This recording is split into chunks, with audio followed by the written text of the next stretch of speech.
typical day in a forest school operate? Now, a typical day in a forest school operates in very different ways. Now, it's going to depend on whether you're working on your site, okay, or it's going to depend on whether you're actually travelling to a specific woodland environment.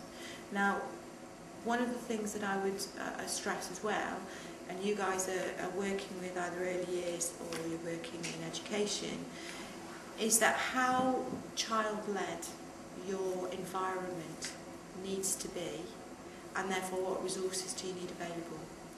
And one of the questions that I ask people on an ongoing basis is how many trees make a wood. Okay, we're talking about forest schools. Okay, it's called Forest Schools for a reason, because if you're working in a school environment that is concreted, okay, or has just grass, all the resources that you bring in then for child-led learning opportunities actually come out of your head. Okay, and therefore you're actually containing the freedom that those children then have in terms of developing a symbolic play. So the environment in which you're working will determine how a normal forest school day works.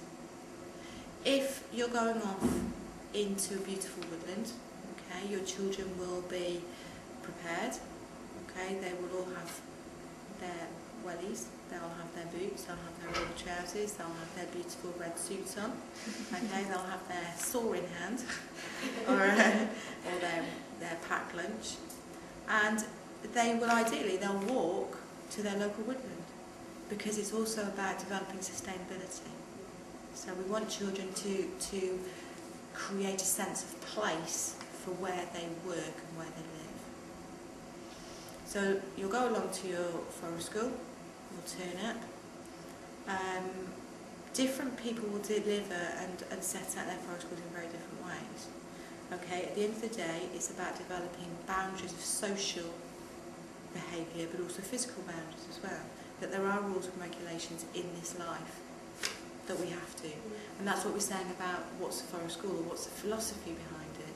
Because if we're actually developing children through social development, they need to learn to take turns, they need to learn, you know, that they, you know, need to walk around the fire area, that they can't just jump in, you know, they can't just run out onto the road, you know, it's turn taking, developing dialogue.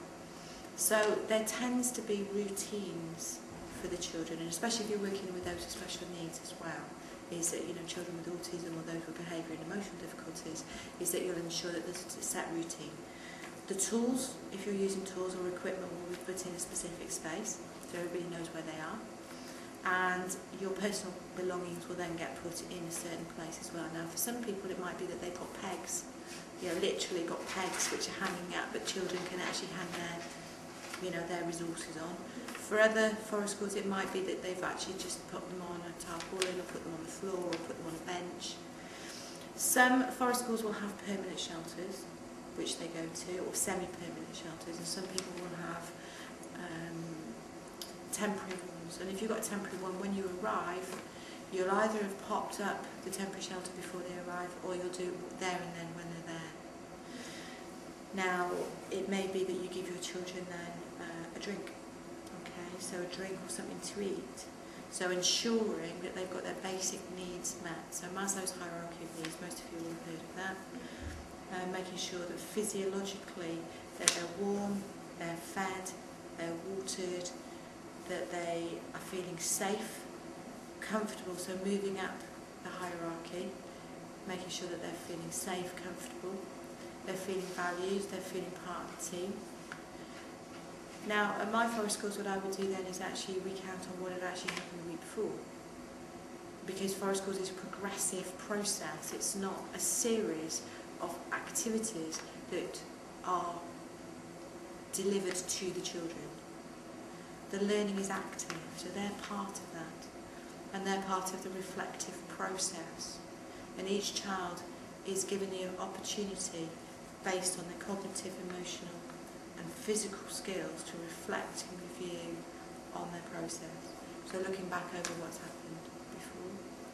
Now it might be that in order to achieve the aims and objectives of that particular session, through guided learning, opportunities are put up. So if we're looking at early years, we might be extending schema. So you guys all know what schema are. So we're looking at schema. We know that we have somebody with trajectory, somebody with transportation, someone with connection. So we'll have things to throw, things to move about, and we'll have string or rope. And it might be that is your session. And then you come back together at the end to make sure that everyone's safe, comfortable, you know, perhaps talk about what you've done, maybe all together, but it might be that you actually just go around each individual and talk to them, chat to them, find out what they've been up to, what they've been doing. But again, it's observational. You guys as Forest School practitioners will be observing the development of the children each one of those sessions.